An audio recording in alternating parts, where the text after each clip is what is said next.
ओम उमा महेश्वराय नमः। आप सभी का हमारे YouTube चैनल पर हार्दिक स्वागत है। सोमवार का दिन भगवान शिव और माता पार्वती को समर्पित होता है। आइए जानते हैं 16 सोमवार व्रत की पौराणिक एवं प्रामाणिक कथा। एक समय श्री महादेव जी पार्वती जी के साथ भ्रमण करते हुए मृत्युलोक में अमरावती नगरी में आए। वहाँ के राजा ने शिव मंदिर बनवाया था, जो कि अत्यंत भव्य एवं रमणीक तथा मन को शांति पहुँचाने वाला था। भ्रमण करते समय शिव पार्वती भी वहाँ ठहर गए। पार्वती जी ने कहा, हे नाथ, आइए आज इसी स्थान पर चौसर पासे खेलें।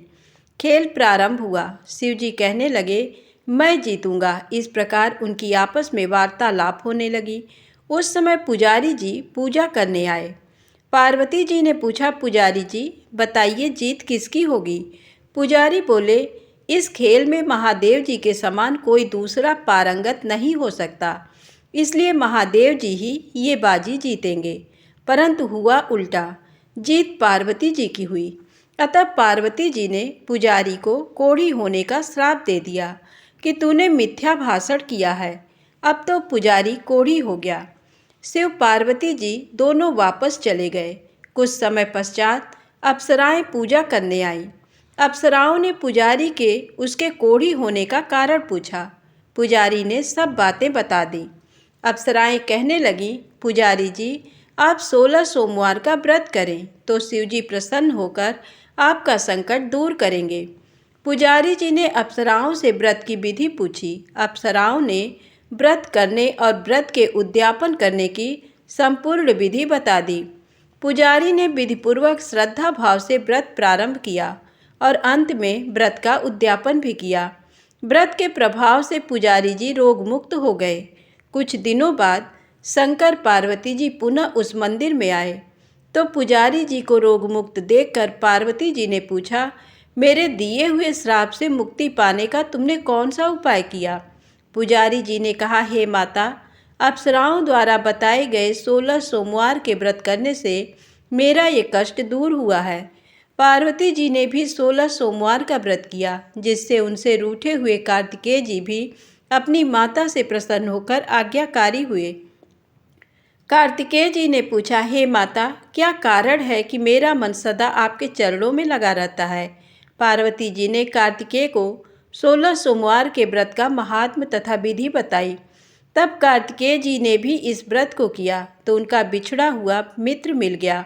अब मित्र ने भी इस व्रत को अपने विवाह होने की इच्छा से किया। फलतः वह विदेश गया।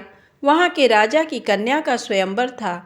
राजा ने प्रण किया था कि हथिनी जिस व्यक्ति के गले में वरमाला डाल देगी, उसी के साथ राजकुमारी का विवाह करूँगा। ये ब्राह्मण मित्र भी स्वयंवर देखने की इच्छा से वहाँ एक ओर जाकर बैठ गया। हथिनी ने इसी ब्राह्मण मित्र को माला पहनाई तो राजा ने बड़ी धूमधाम से अपनी राजकुमारी का विवाह उसके साथ कर दिया। तत्पश्चात दोनों सुखपूर्वक रहने लगे। एक दिन राजकन्या ने पूछा, हे नाथ, आपने कौन सा पुण्य किया जिससे हथिनी ने आपके गले में वरमाला पहनाई? ब्राह्मण पति ने कहा, मैंने कार्तिकेय जी द्वारा बताए अनुसार 16 सोमवार का व्रत पूर्ण विधि विधान सहित श्रद्धा भक्ति से किया, जिसके फल के कारण मुझे तुम्हारे जैसी सौभाग्यशाली पत्नी मिली। अब तो राजकन्या ने भी सत्पुत्र प्राप्ति के लिए व्रत किया और सर्वगुण संपन्न पुत्र प्राप्त किया। बड़े होकर पुत्र ने भी राज्य प्राप्त की कामना से 16 सोमवार का व्रत किया।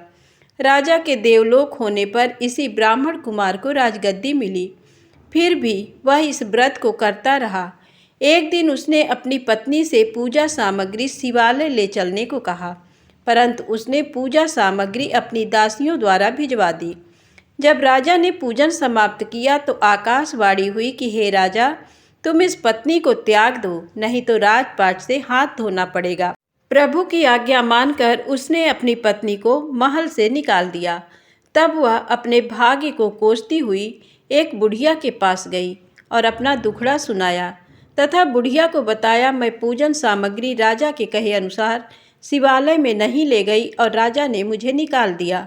बुढ़िया ने कहा, तुझे मेरा काम करना पड़ेगा। उसने स्वीकार कर लिया। तब बुढ़िया ने सूत की गठरी उसके सिर पर रखी और बाजार भेज दिया। रास्ते में आंधी आई तो सिर पर रखी गठरी उड़ गई। बुढ़िया ने डांट कर उसे भगा दिया। अब रानी बुढ़िया के यहाँ से चलते चलते एक आश्रम में पहुंची। गुसाई जी उसे देखते ही समझ गए कि ये उच्च घराने की अबला विपत्ति की मारी है। वे उसे धैर्य बंधाते हुए बोले, बेटी तू मेरे आश्रम में रह, किसी प्रकार की चिंता मत कर। रानी आश्रम में रहने लगी, परंतु जिस वस्तु को वह हाथ लगाती वह वस्तु खराब हो जाती। ये देखकर गुसाई जी ने पूछा, बेटी किस देव के अपराध से ऐसा होता है? रानी ने बताया कि मैंने अपने पति की आज्ञा का उल्लंघन किया और शिवालय में पूजन के लिए नहीं गई। इससे मुझे घोर कष्ट उठाने पड़ रहे हैं। गोसाई जी ने शिव जी से उसके कुशल क्षेम के लिए प्रार्थना की और कहा, बेटी तुम 16 सोमवार का व्रत विधि के अनुसार करो। तब रानी ने विधिपूर्वक व्रत पूर्ण किया। व्रत के प्रभाव से राजा को रानी की याद आई और दूतों को उसकी खोज में भेजा। आश्रम में रानी को देख दूतों ने राजा को बताया। तब राजा ने वहाँ जाकर गुसाई जी से कहा, महाराज ये मेरी पत्नी है, मैंने इसका परित्याग कर दिया था, कृपया इसे मेरे साथ जाने की आज्ञा दे। शिव जी की कृपा से प्रतिवर्ष 16 सोमवार का व्रत करते हुए वे आनंद से रहने लगे और अंत में शिवलोक को प्राप्त हुए। कथा सुनने के पश्चात शिव जी की आरती अवश्य करें।